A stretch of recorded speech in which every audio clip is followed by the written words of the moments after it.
The whole point of alternative subcultures is that they're different from what's deemed to be normal, right?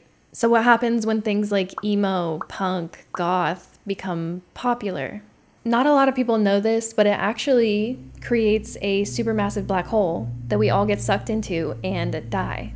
But in reality, alternative subcultures have rich histories, ideologies, political affiliations, and even dietary restrictions. But some argue that TikTok's algorithm and culture of virality are diluting alternative subcultures, turning them into just another trendy top you can buy from Shein for under $10. There's irony in a subculture like punks even being on an app like TikTok, but social media is a huge part of our daily lives now, and it's how most of us communicate. So are we just experiencing an evolution of these groups into the modern day, or has TikTok completely ruined alternative subcultures? The term aesthetic has kind of taken over what we used to think of as subculture. Newer generations don't understand what makes them a subculture and not aesthetics. Yes, we are losing subculture, and it is because of the internet. Because historically, being alternative also meant that you were alternative, you were radicalized with your political stance. We all knew that the pandemic would have lasting repercussions in so many different aspects of our lives. And one of those seems to be this obsession with aesthetics and subcultures. Maybe it was an attempt to find community while socially distanced, or to distinguish yourself amongst your peers. But now, post-pandemic, it seems like there's this increasing pressure for everyone to fit themselves into their own little hashtag box in order to please our overlord, the algorithm. I feel like dark academia is a good example of this, because apparently this term originated in 2010, but I've never heard of it until it was popularized on TikTok in 2020. And this one I get, because realistically, who doesn't want to live at Hogwarts? We've all seen that food table.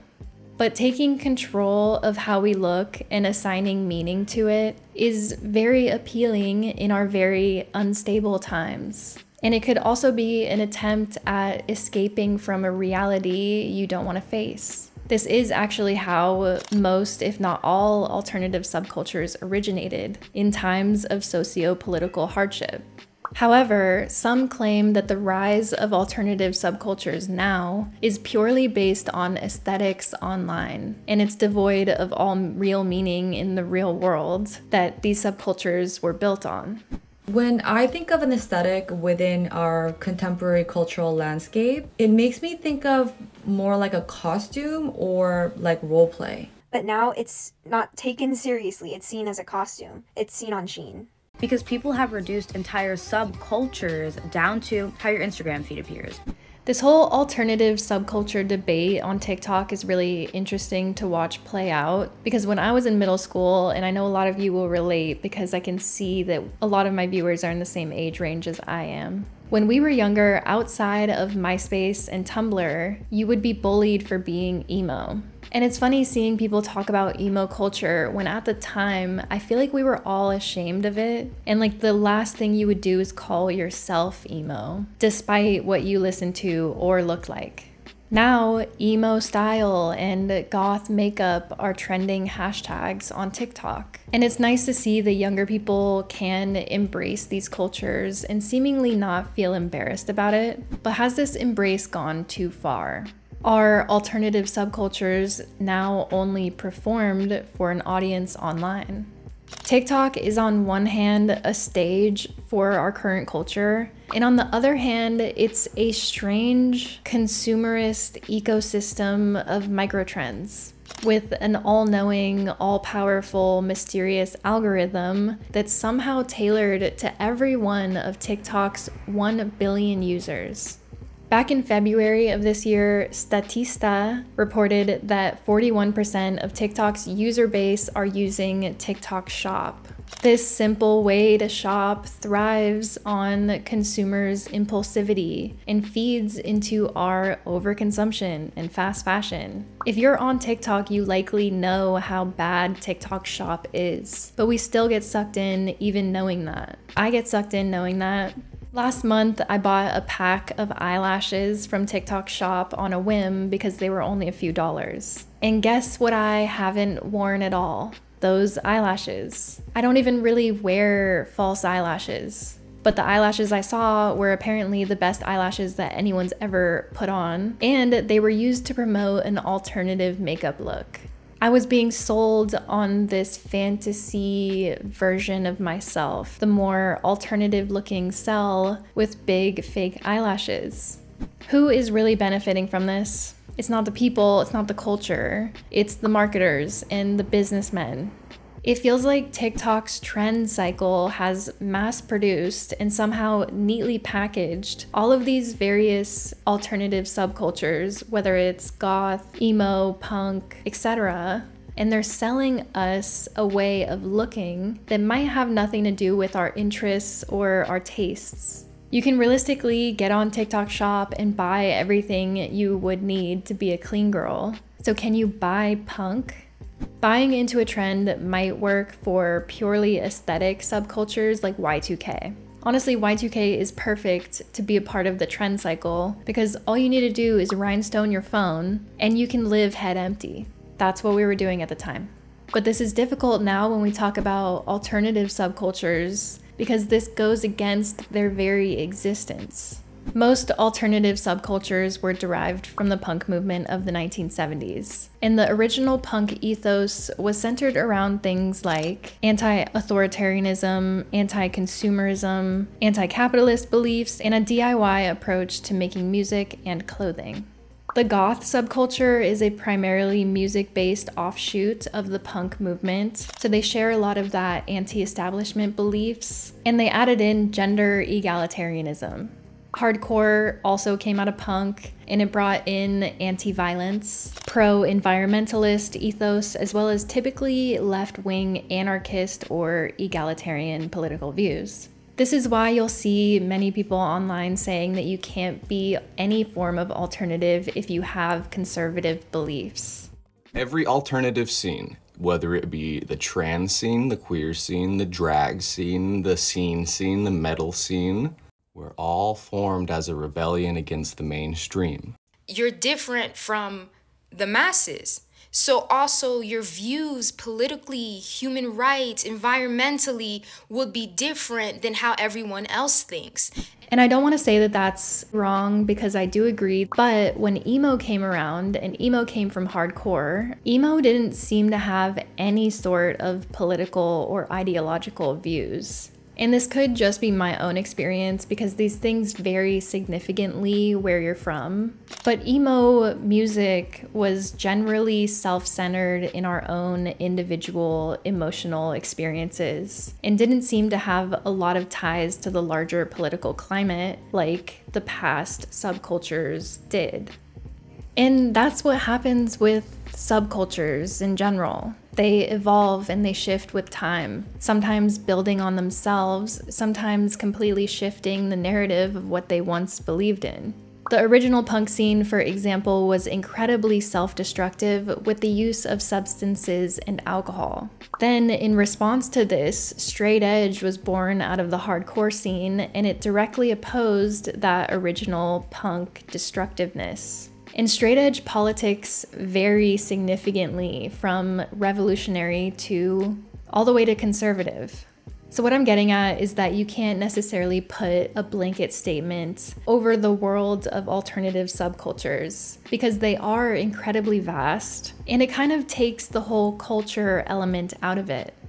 1970s punks did a bunch of substances, slept wherever they could. Sometimes they would wear hate symbols to be shocking. 2024 punks post fit checks on TikTok because TikTok is a huge part of our culture today. Does it mean that they're any less punk because they're operating in our current climate? It goes without saying that anyone can dress any way they'd like, but I do agree that there is a lot more to alternative subcultures than just looking the part. The fact that these subcultures are alternative implies that they can't be for everyone. If everyone were goth, no one would be alternative, right? And what makes this discussion more difficult is that something inherent in a lot of these alternative subcultures is the lack of conformity or the general distaste for following any sort of set rules. So now when we try to put rules on people who can and can't represent different subcultures, it kind of goes against the very culture we want to protect. In this article by the New York Times, the writer is particularly interested in how the term preppy has shifted, and it used to look like this, and now apparently it looks like this. But this article goes on to argue that subcultures are fading away with the younger generation now. Subcultures in general, once the poles of style and art and politics and music around which wound so many ribbons of teenage meaning, have largely collapsed.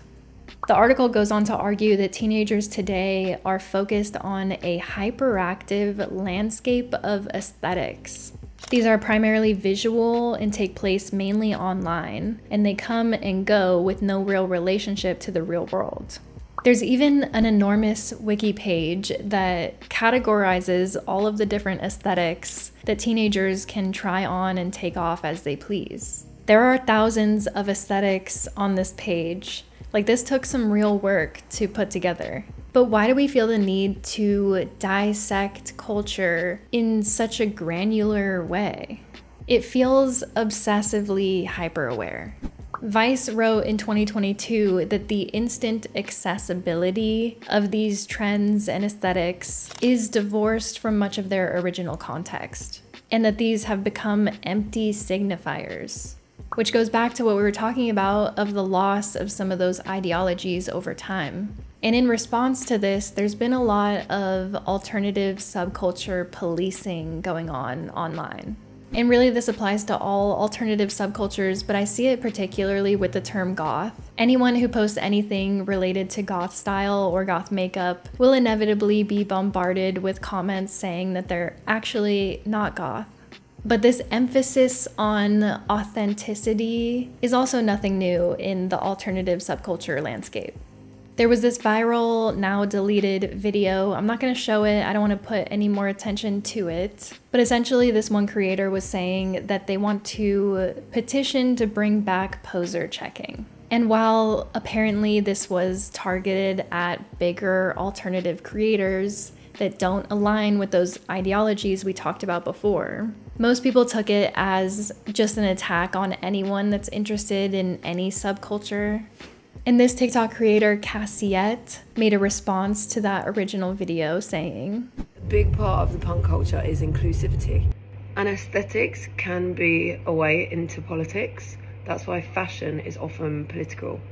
So if we deny people the chance to explore fashion, then we're gatekeeping one of the entry points into people learning about what the core values of art and punk are.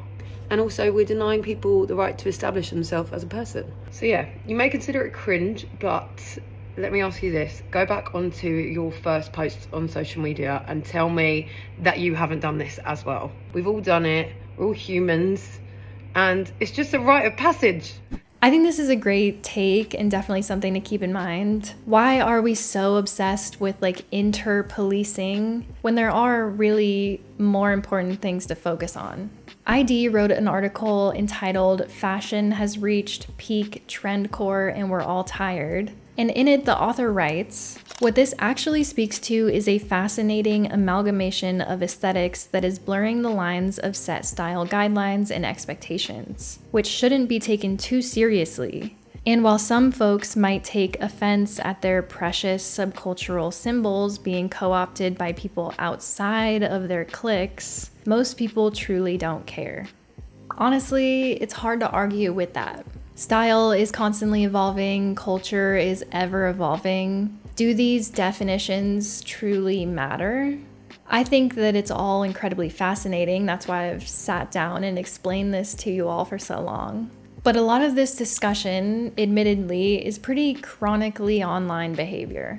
The reality is that if you went out into the world as an alternative person, but you weren't wearing the right brands or the right things you're supposed to wear as an emo person, realistically, no one would care.